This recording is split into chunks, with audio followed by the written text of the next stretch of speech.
Hi there, welcome back to Apatros Review. In this episode, The Dark Eyes of London, part of the Flashback Entertainment's massive horrors Bela Lugosi range. Now, this film was also known as The Human Monster and was directed by Walter Summers in the year 1939.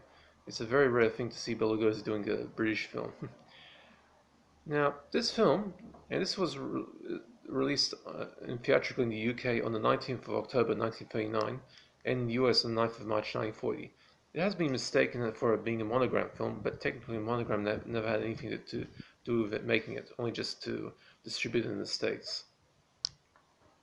Now, this film is available on various public domain derived labels, usually average to mediocre quality prints. My copy comes from Flashback Entertainment, as you can see here, as part of their massive horrors Bela Lugosi range of 2L DVDs. But that's the main Australian release, but you can find others.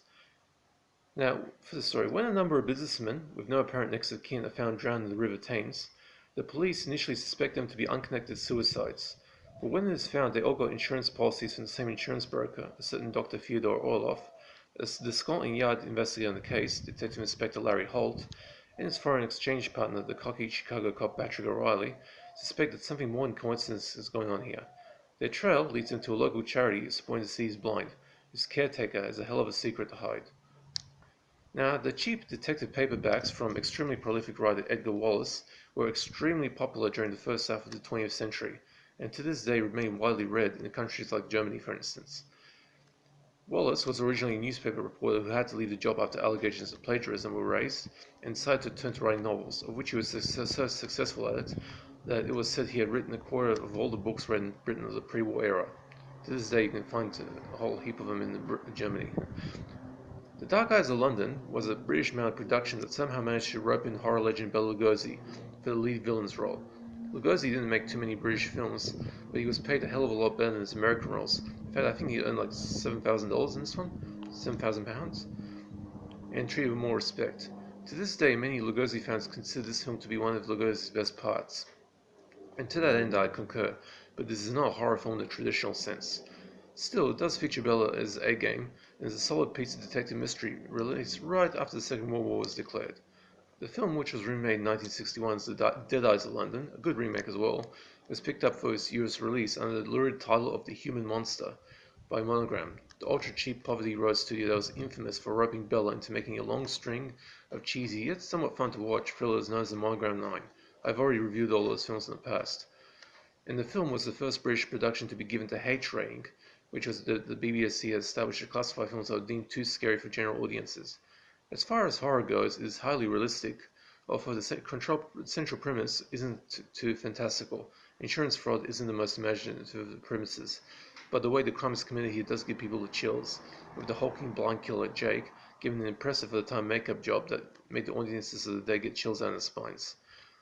Lugosi is at his best here, playing a role that makes him seem both kind and surprisingly cruel at the same time.